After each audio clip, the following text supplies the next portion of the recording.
Hello, listeners, and happy holidays. For those of you listening today, we want to wish you a very happy New Year's Eve. For today's episode, we wanted to release a Tainted Love movie episode from our Patreon vault. So 2025 was a roller coaster, I think, for a lot of us. And sadly, this year we lost the legendary filmmaker Rob Reiner. Now, When Harry Met Sally is one of my very favorite movies of all time, not just of his. And it asks the quintessential question, can men and women really just be friends? So we hope that you enjoy listening to us talk about this movie. And if you love listening to us talk about movies, you can join us over on Patreon, where we release a Tainted Love movie episode every single month. With that, we want to wish you a very, very happy New Year's, and we can't wait to see you all in 2026. Cheers!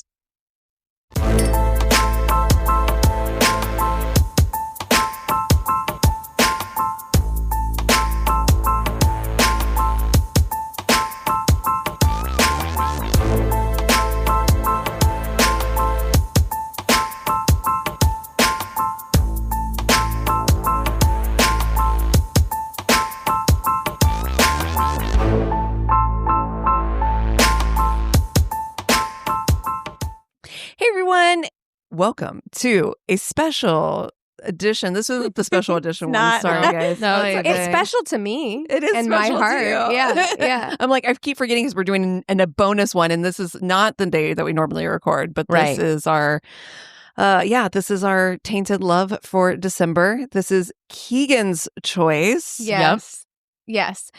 We are doing When Harry Met Sally.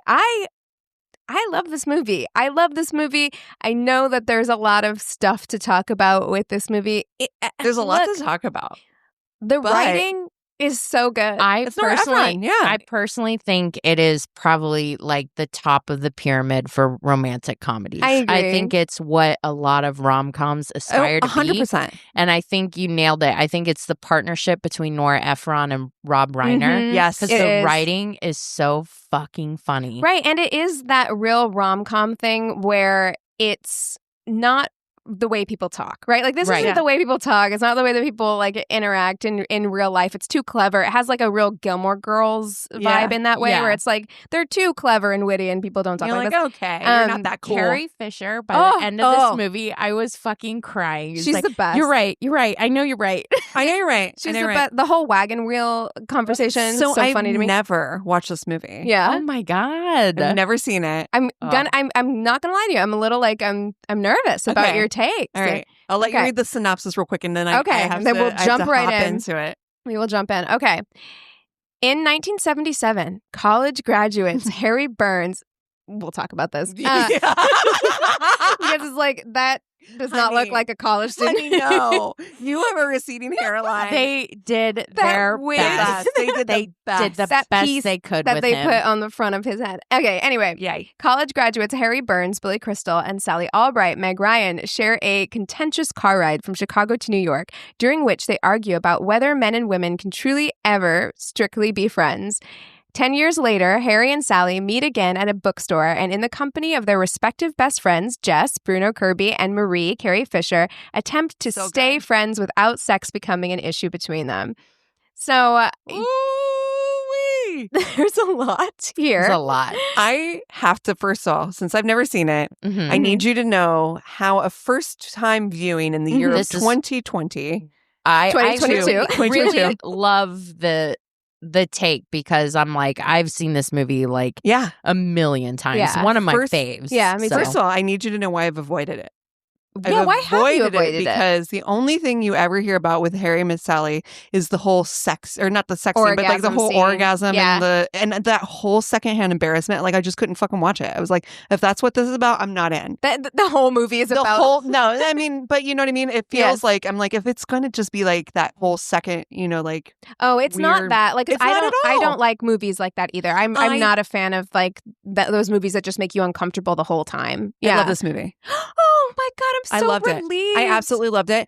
I have to also tell you that I watched it last night at a normal hour, not late or anything, but I accidentally fell asleep 20 minutes from the end. And so I'm dying to know how it ends because I didn't get to finish it at all. I was going to do it tonight, but we worked so late. I didn't get to finish it. I have to tell you, you having not finished, it's we won't, just let's not give it away until we get there. Okay. Because I feel like, I'm dying. It is one of the most iconic moments of the whole movie. It really is. It's like pinnacle. Like I literally tearing every time, crying, and just was like, this is it. This is what everything it leads to. Yeah, you're absolutely right. This is the movie that I feel like after this movie, every other romantic comedy was like, we need to try and be this movie. Right. Yeah. You know what I mean? I saw that even just in the regular, like in the you know, the heart of the movie, like different things. I'm like, well, that's like this movie. They stole that from this, or they stole that. I mean, you can see that it's like the epicenter, like you said, like top of the pyramid. They pulled I feel like this movie was not tropey, but I feel like a lot of other movies, pulled tropes. They created tropes. The quirky best friends, like all of that. And what I love about it though is I feel like the rom-com has a solid female perspective. And that's what makes it top tier in my book, is that like Meg Ryan is so good in this role. And actually, Billy Crystal's really good in it too. I was watching it and I was like, he is actually a really natural actor. Yeah. And I don't think he gets enough credit because he has such good comedic timing that I'm like, I don't think he gets enough credit as a good actor. Just an overall I mean? actor. Which I'm like, I think he's an overall like good actor. And Meg Ryan she's big in the most perfect way. When she's crying, when she is doing that whole thing, she's like, I'm gonna be 40, and he's like, in 8 years, and she's like, someday. You're like, okay. So great. But we do have to address the elephant in the room, which is, you know, were trying to be told. You're trying to tell me that Billy Crystal's hot. Literally, my first note. Yeah, Billy Crystal, not hot. No, he's hot. I think his personality is hot. By the end, right? Do I have a crush on Billy Crystal? Because his personality is cute. But the thing of it is too is that like they kind of make it like there's almost, they try to make like sexual tension happen in the car ride and all that kind of stuff, and you're just like, no, honey, that is above your weight class. You have to get to know him. Like in the car ride, you are like, bro. You're with Meg Ryan, where you're like, ew, no. Yeah, but it is one of those classic things. It does grow on you. We just talked about this, when we did like a little bonus video where we were looking at like Reddit stuff. Like personality is such a huge thing in terms of attractiveness because, objectively, I don't find Billy Crystal hot. I also think that just like the way the 80s tried to force all kinds of stuff on us, because his friend Jess isn't hot either. No, it's like Bruno Kirby. I think he's cute. I thought he was cute. Like, I mean, not like hot, but I thought he was cute. How about when Billy Crystal is power walking in those leggings? I can't. I was like, tiny little legs. We have to talk about that fucking. Why they're like grown ass men, adult men. Yes, power walking together, like they're old ladies in a fucking mall. Yep, I wanted to cry. Why was the most endearing moment, like the part where I was like, oh, I might fall in love with that guy, is when he was doing the voices?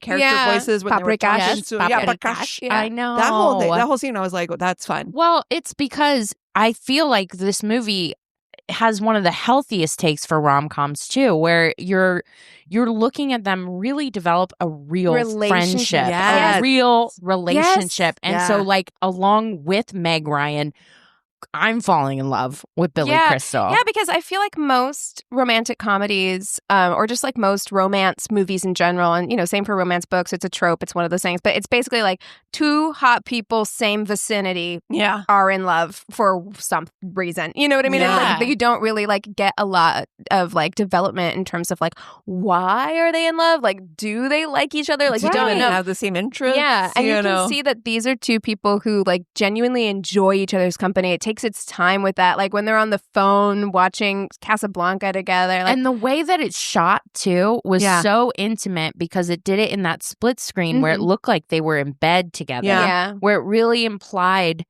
that level of intimacy. There are moments in this movie where I'm like, that's directing genius. I think that Rob time, Reiner. And then the other time, and I actually like stopped and told Anthony because I was watching it through that lens, like kind of with that eye this time, which I don't always.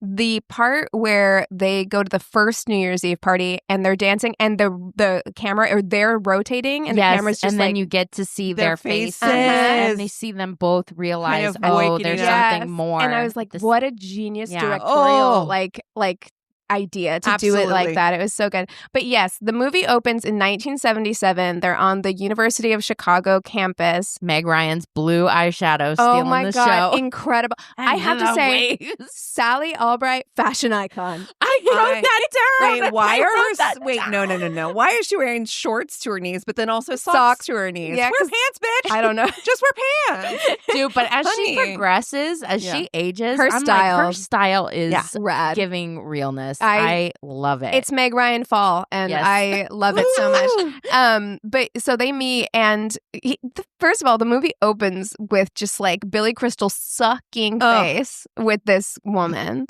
and him and Sally are going to drive from Chicago to New York together so they could split the drive up. They've never met each other before, but like they have a mutual friend, which is Harry's current girlfriend. So they start on their drive. How about when he has to go get grapes? He gets a handful of grapes. Yeah. And then spits the pit at her window. He's like, I'm gonna roll the window. Yeah, and you like, can tell. First of all, you are not good looking enough to be spitting shit on my window. Right. I know. I'm putting your ass in my face when we literally just met. Right. But you get right from the jump. It does. Again, I feel like it's a smart move for the movie to establish these characters immediately off the bat. Right. Like he is like far like looser and almost to a fault, and she is uptight to a fault, where she's like, I have split the trip up and like written where we're going to switch off so that it's completely equitable and like all of that stuff. But as this does happen, if you are stuck in a place with someone for like a long period of time. Do I feel like this is you and Tony? Do I feel like you would also be like, to make sure it's completely equitable? Yeah, like make sure completely that even. And Tony's like, butt in your face. I mean, spitting seeds at it. Yes, except for that, like, actually, I think that he's more anal about most things than I am. So, this is more like me and Eric. Yes, that is for sure. Yeah, that is for sure true. But yeah, they start to like, they get into debates and conversations about things. I think one of their biggest ones, the first one is like the Casablanca conversation. Yeah, where she's like adamant. She's like, there's no way that she would stay. With every bar. She's She's like, getting on the plane. I'm going to stay with a bar owner in Casablanca? No way. And then the other, which is kind of just the cornerstone of the entire movie, which is he believes that men and women can never just be platonic friends. And she's like, I think that they can be. And he's like, no, they can never be, because sex will always get in the way. If a man is your friend, he wants to have sex with you. And just the idea of him wanting to have sex with you is going to ruin the relationship eventually. Like, that is just his belief. And he's also kind of a pig, because he's like, after sleeping with women, like, we don't want to lay next to you. And, like all of that kind of stuff. We want to get up and we want to leave, and like all of that stuff. How long's too long? Is 5 enough? 5 minutes enough? Yeah. So he's like, is 30 seconds enough before I can get up and leave? And like, you want to be held all night. So somewhere between 30 seconds and all night is your problem. Like, that's what he tells her. But yeah, so like, that's kind of the thing, is he's like, I don't believe that men and women can just be friends. And that's his deeply held belief. So they go out to eat. She orders everything on the side. I love that. She has always been, it shows consistently through the movie, somebody that knows exactly what they want. Yeah. And wants things the way that she wants things. Yeah. And I'm she's like, I and love she says that. She's just like, I just like things the way I like them. Although I was like, that poor server. Yeah. Oh my God. Can you imagine? But if you don't have this, I'll take it this way. And then I love that whole thing where she's just like, I want a piece of apple pie warmed with vanilla ice cream. Or if you have strawberry ice cream, I'd rather have strawberry ice cream. But if you have neither, then I'd rather have whipped cream, but only if it's real whipped cream. And if you don't have real whipped cream, then I still want my pie, but I don't want it heated up. And you're like, oh my God. You're like, that is extra. It's a lot. But yeah, right after that meal is when Billy Crystal decides to like kind of hit on her a little bit. Yeah. And she's like, you're dating like, my ick. friend. Yeah. Well, and that's really uncomfortable anyway, because it's like, we are stuck on this car ride together for the rest of the way from Chicago to New York, and now you've just made it clear that like you would fuck me. If given the opportunity, which is just awkward. So, and she's like drops him off in New York, and she's like, yeah, it's kind of sad because you're the only person that I know here. So yeah, but see you later. I guess they shake hands. Yeah, they part ways, and they don't see each other again until 6 years later when they run into each other. When he stops while they're fucking making out and so awkwardly just stands there. Does he recognize her? Or I think he recognizes her. I think he recognizes her for sure. Well, he knows both of them, which is also one of those things where it's like in New York City. In New York City, you know, two people. Okay, at the airport. At the airport, yeah, unusual, but you know, weirder things have happened, I suppose. Yeah. But yeah, I do think he does recognize both of them. I don't know which one caught his eye or why he decided to go over there. Can I also say that her boyfriend Joe is the epitome of like, you can't trust blonde men. There's something like untrustworthy about that man's. I can't believe I forgot how long they actually dated in the movie too. I was like, that guy? Yes, Joe for that 5 years. Yeah. That was surprising. Same, yeah. I loved it when they got on the plane and she's sitting in the row. Oh my God. Do you want? He's like, oh, yeah. I'll switch seats. She's like, no. Wait, this is you and Eric. It really is the way I could totally see it. Really? And then you learn in this conversation that he is getting married. So Harry is getting married. Yeah. And they're like, okay, wow. And at this point, he's like, let's be friends. And she's like, you said that men and women couldn't be friends. So like, I don't want to be friends with you. And he's like, okay. And they part ways again. Yeah. And then I love that moment on the people mover or whatever. He's like, oh, okay. I'll stop walking. I'll let you go ahead. The other thing I love in this movie is the interstitials with the old people. Oh, I know. Some of those stories are so funny. Wait, they're so adorable. I know. And so I did Google because it was a thing for a long time where people thought that those were real couples. Oh, they're not? They're not real couples, but so they're actors, but they're real stories. So they're like actors like acting out, you know, these relationship stories. Which is, like, one really is cute. your favorite? Because I really love the one where they're both talking where she's at talking the same over time him the whole time, and we just lived on the same street, and but they just right over top of each other. The same floor. I think my second favorite one is the one that's sitting there while they were married and then got divorced, and she remembers all the.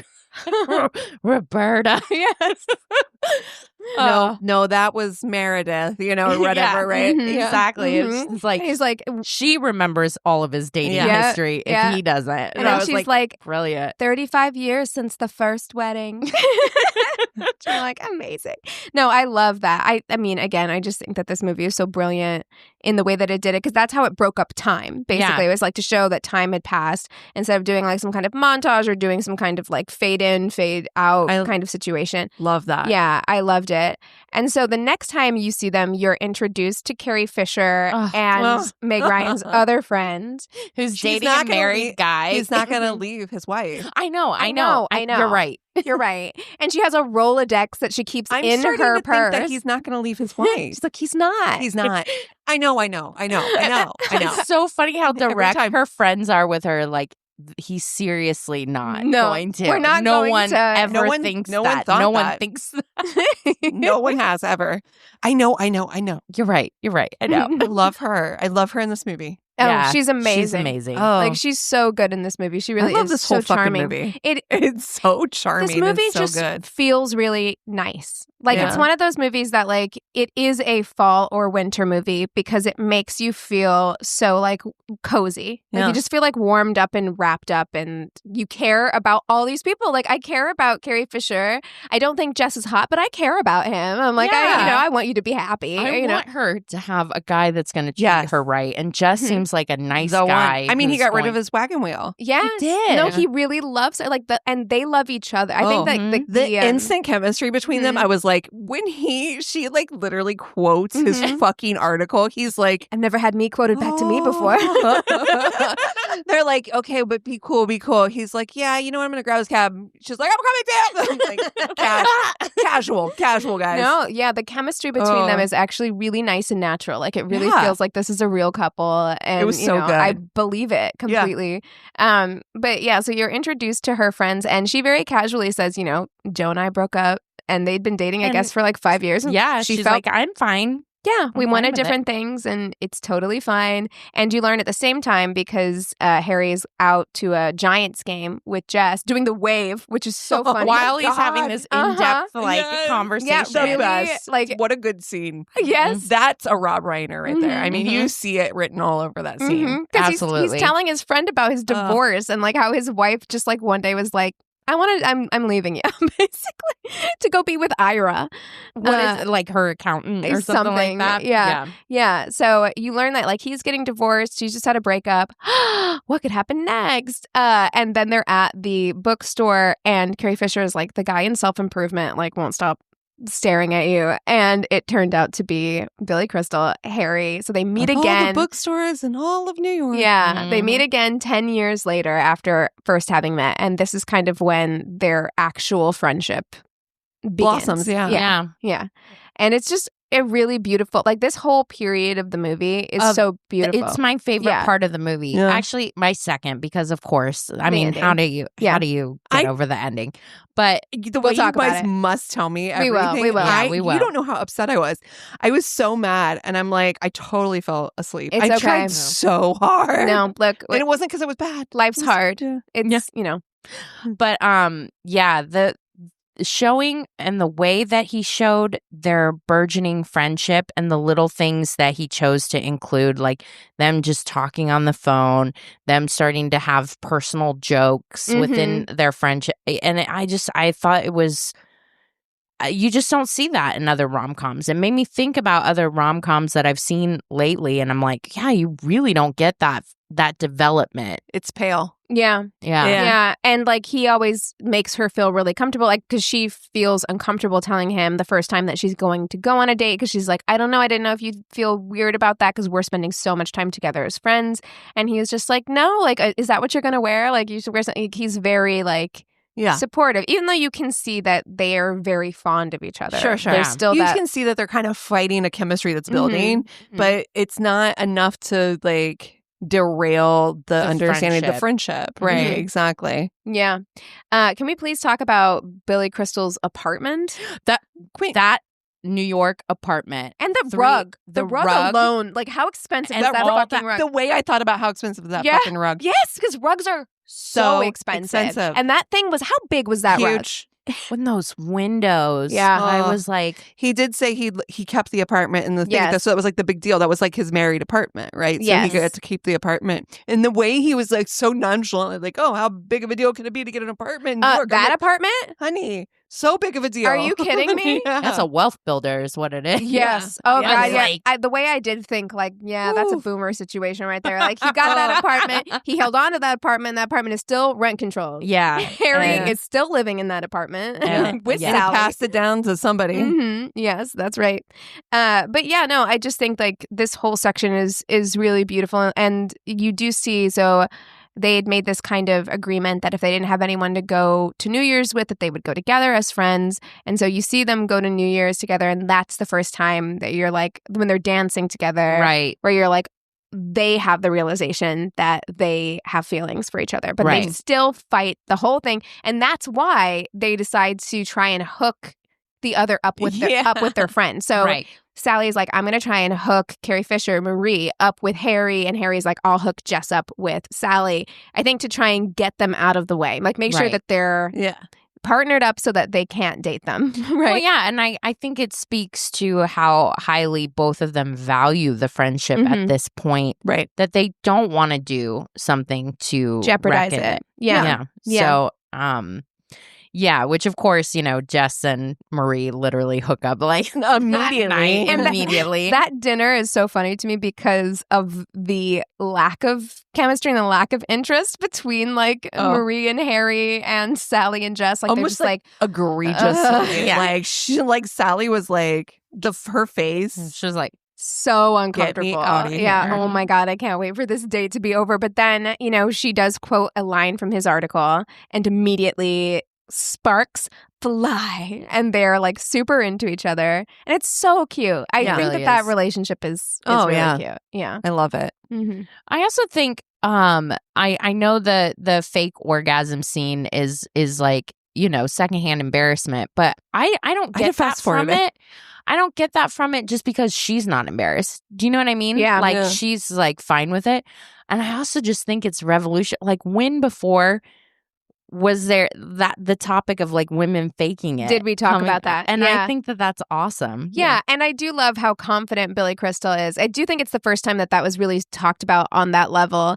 And Billy Crystal was like all confidence. He's like, I would know. I would know. And she's like, I will say, actually, it was a very over the top orgasm, but pretty good. Like she builds up slowly, and then she, right when you think like she's climaxed, and she doesn't come down too fast either. She's got a good slope down as well. It's really I think it's so funny. Yeah, and then you have Rob Reiner's mom. I love it. Yeah, I love what that she's having. Yeah, yeah, so fun.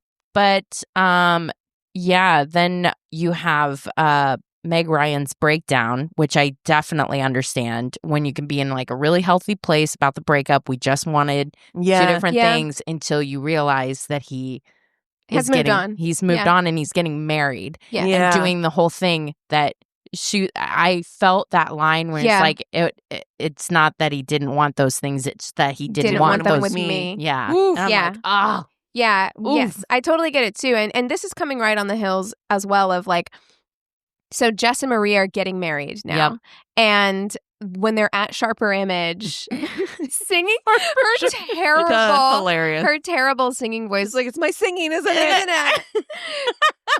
So they're singing using the karaoke machine at Sharper Image. Hilarious, and, by the way. And Such all a of these scene. like little vignettes, like even this scene, it just really shows you how comfortable they are together, where they're just like having fun. By the way, all I hear is Mike Wazowski. I know. The way I said that to Anthony, where it was like, put that thing back where it came from, or so help me. And I was watching it because, Billy Crystal. But they run into Ira, who is the man that Billy Crystal's wife left him for, and his wife at Sharper Image. Who has nothing on Meg Ryan. Not even a little bit. She should have been embarrassed to walk up to them. Absolutely. I know. I was like, no woman would ever. Never. If I saw that level with my ex, there's no way. I'd be like, well, what are you going to go up to lose that conversation? No. And also, Ira is not hot enough for you to be. That's exactly you're not packing anything better. Yeah. So it's kind of like, okay.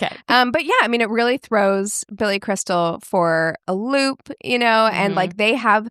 And this was a really sweet moment, too, because, like, they have a little argument about it where he's like, you're too uptight. And she's like, well, you're, like, fucking half of New York and it's not making you happy either. Mm-hmm. Yeah. And then he immediately apologizes. Yeah. He's like, I'm sorry. And gives her a hug. It's beautiful. Like, it was just like, it was so nice. Yeah. It's just so nice. Yeah. And then they do start dating other people. And that's when you can see that they're just, like, finding things to dislike about their new partners. Are just like, right. She's awfully young, isn't she? Mm-hmm. He's too tall. I loved that one. He's like, who's that tall? He's too tall. And that evening is when she calls him up and she's like, can you just come over? And that scene, her crying, like that whole scene is so funny, like in its own right, and so good. But she just wants comfort, and they have feelings for each other, and she loves him. And their kiss is so like it's a really good staged kiss, too, because it feels tentative at first. Yeah. Like, are we really going to do this? And then you can see that they start like feeling it. And it's really good. And you're really in it. It really looks passionate in the way that happens when you've tried to resist something for a really long time, and you're finally like, we're doing it. Yeah. You know what I mean? Like, it does. It feels really, like, real. Yeah. Yeah. And then it makes you sad when, like, of course, they don't have a conversation about how they're feeling awkward and everything. And, of course, you can see on Billy Crystal's face that he wants to leave. And and you're like, oh no. He has that panic, I think. He's just like, this is always what he's done. And like, he doesn't know how to just like be with someone after having sex with them. Like it's a self-fulfilling prophecy is what it is. 100%. It's because like he had decided in his head before going in that this was going to be a problem if they ever had sex, and it wasn't going to work if they ever had sex, that he wouldn't give it an actual chance. Right. So he does stay the night, and then he leaves the next morning. And I love this scene too, where they both call. Yeah. And then it's both Brian Gumble. Is that him calling? No, it's Brian Gumble. Yeah. It's so funny because they both call their best friends, Marie and Jess, and the fact that they both have their own phone lines, amazing. It's hilarious. What do you guys do? That you I know. Yes, exactly. Do you both work from home? Like, what's going on? Why do you both need your own phone line? Yeah. But yeah, they both relay. They were like, where she's like, I don't know what happened. Like, I thought it was really good, but like, he seemed really weird today and he left. And Billy Crystal's like, it was like a mistake and I don't know what to do. But they agree to go out to dinner that night and talk about it. And you can tell that Meg Ryan is really hurt because she tells him what he wants to hear, which is like, this was a mistake. Yeah. And then he's so relieved and feels so like... I'm so glad you said that. I agree. Yeah, where she's like, oh wait. You can tell she wanted him to like fight her on that a little bit. And he doesn't. And so it does just kind of ruin their relationship, like ruin their friendship for a while. Yeah. And so then are we... close to the New Year's party again? Yes. They haven't really been hanging out. And he's been calling and calling. Were you awake for this part or not? Super, super cute, like voice messages and stuff. Yeah. But she's ignoring it. She finally does pick up because he's like singing a song or what have you. And I got to this part. She's like, what do you want? Yeah. Like kind of just over it. And he's like, no, like... I want to know. Can't we get past this? Yeah. And are you going to go to this New Year's party or whatever? And she just kind of blows him off. Yeah. Well, she tells him, because what he says to her is like, well, we always said like if we didn't have anybody to go with that we would go together. She's like, I'm not your consolation prize. prize. I'm not going to just be there for you just because like, you don't have anybody else. New Year's. Yeah. So she ends up going, and he, is at home eating Malamars, watching Dick Clark, right? Like not going to go. And then he goes for a walk through New York, and he sees a couple, and she's having the worst time at the party too. She's like not having fun. She's talking to guys. She doesn't want to be there. So she's like, I'm going to leave. And meanwhile, Billy Crystal sees this couple like kind of like making out, and then you just see him, and this is another trope. This is another like romantic comedy trope where he does the run. Does he start running? Run. But yes, he also he walks by the spot where she dropped him off. Oh, really? Yeah. Oh, I didn't put that together. That park with the arch or whatever, and it's snowing. So the he walks by that spot, and that's right before he starts running. And it is a trope, but you're just like, oh my God, please make it in time. And he's booking it. He is. Too. Like he's running. And so has he got his pants on? Speed walking spandex. Yeah. So he makes it to the party, of course, like right in time. She's not having any of it. But then he goes into this iconic. It's iconic. Speech. It's beautiful. He tells her like, because she's like, what do you want? And he says, I love you. Like, I love you. And then she starts to walk away because she's like, whatever, go home, Harry. And he's like, is that all you have to say to me? And then, I don't remember what she says, but then he goes into the speech where he's like, I love the way it takes you an hour to order a sandwich. I love this crinkle that happens above your nose whenever you smile. Like, whenever I do something that annoys you. That annoys you. Yeah. Whatever. So it goes into all the things that like he loves about her, all these like little details that he's picked up throughout their friendship together. And it's so like it really is. It is tear inducing. It's so magical. It's wonderful. It's like, and I literally looked at Eric. I'm like, this is what like every woman wants, that big and you're like, where are you? Why don't you ever moment? It's like the grand, and he pulls out a ring and places it on grand gesture. Exactly. Mm-hmm. And this is why we want that, because it just is like it fills your heart. And of course they kiss, and they after she says she hates him. Yeah. She's like, I hate you. Yeah. Yeah. And they have this wonderful kiss to Auld Lang Syne, of course, because of course. it's New Year's Eve. And then the very end of the movie is like one of those old people vignettes, but it's Harry and Sally. And they're like, are they dressed like old people? Or no, they're dressed like themselves, but they're like, and 3 months later we got married. And they're like, and we had this wonderful coconut cake with the chocolate sauce on the side. And he's like, on the side, she needed it to be on the side. Yeah. Oh my God. Yeah. So it's definitely worth watching to the end. Will I go home payoff after this and actually finish it? Yeah. Like, the payoff is stunning. Like it's one of my favorite endings. You know, I feel like it's gonna be a pretty short episode maybe. Because usually we sit here and like rip apart little like there were like little tiny things that like I weren't even worth writing down for me, like that was like, oh, that feels outdated. I don't love that. Yeah. But it wasn't nothing egregious in the slightest bit. It ages surprisingly well. Yeah. Like, really does. For a movie of that time. Yeah, 1989, it ages very well. Because there are little bitty things maybe here or there. Yeah. But I mean, later that night, I watched an episode of Friends that didn't age as well as there you go. as that entire movie. So, yeah, it's timeless. It feels good. It is the pinnacle, I feel like, of like the rom-coms, but not only that, Meg Ryan's performance, I gotta say, that's probably my favorite Meg Ryan performance. Me too, I think. Yeah. She's so good. And Billy Crystal, like you said at the beginning, is just so surprisingly natural, because sometimes, like in other movies, I can find he can be manic or forced. Yes, yeah. But he feels very comfortable in this role. It speaks to the writing, I think, and his chemistry with Meg Ryan. I think that they genuinely have a good working chemistry together. Yeah. And you feel that. Yeah. So I mean, we got to rate this. This is a 5 for me, and I am sparing with this, but I mean, from T to B is an enjoyable rewatch. It holds up super, super well. I think that it's a movie that a lot of people try to copy, but they don't understand what works about it, and so that's why they get it wrong. I think it's a true partnership between men and women. We'll watch it with Eric.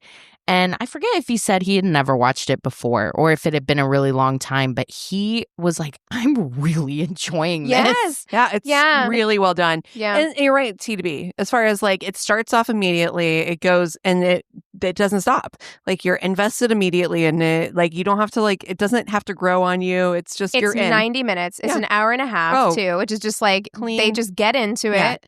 They, get right in, just the But even with that short stuff, what they choose to focus on is the important stuff that makes the movie work so well. Yeah. I mean, the time that they spend really building out Harry and Sally's relationship is what makes it so fucking gratifying in the end. So, I love a slow burn romance too, like one that takes a long time. So it's a 5 for me as well. I mean, and I'm really thinking about it because I'm really thinking like, is there anything really that would knock this down a point for me? And I can't think of anything. And I've seen it, I don't think as many times as you have, Christina, but I've seen it a handful of times, and I'm still, I could see it be a rewatch for sure. Yeah, I'm still invested every time I watch it. Like, I'm really glad that Billy Crystal is not hot for this movie. Yeah. Okay. You know what I mean? Mm-hmm. It makes it more realistic and more enjoyable. Because at the end, I'm like, Billy Crystal's kind of hot. Yeah, you know what I mean? He does grow on you. He does grow on you. And it's like a real fucking relationship. It's so believable. I love it. Yeah. I'm going to give it 4.75 stars only because I didn't get to see that ending, but I'm going to give it 5 stars as soon as I come back. There we go. Yeah. There we go. Oh, man. Whose turn is it? I think it's yours. I think it's my turn. Yeah, because The Hunger was before, and that was Christina. All right. I recently watched it. Okay. And it's based off of a novel that was really popular, and it's on Hulu, The Hating Game. Oh, The Hating Game. I thought you were going to say Lady Chatterley's Lover, which just came out on Netflix, and it's supposed to be spicier than anything they've put out. Shit. Emma Corbin, right, is the... I saw it. I saw the trailer, and it's been giving me a lot of, like, you should watch this, and I'm like, I don't know. It's supposed to be, like... Spicy. Spicy. Okay. Well, if we do The Hating Game, because that is a like romance read. It's a romance read. So I think I could probably read it before we watch it too, because those are usually pretty easy to read. Yeah. So no promises, because who knows, maybe I'll get really busy, but I think I'll try to read it and watch it. I watched it. I now actually want to read it. Okay. Because I'm like, I know from reading romance, I'm like, I know the things that are missing here. I know where this was spicy. So you can see if it's in the book. Yeah. I bet it'll be in the. I bet the book will be good. So I might read the book in the meantime. Amazing. But yeah, cool. Awesome. Well, hey, if you guys have a movie that you want us to review or you have a really bad date story to tell, go to our one-stop shop website. It's myworstdatepodcast.com. And we love you so much. Cheers.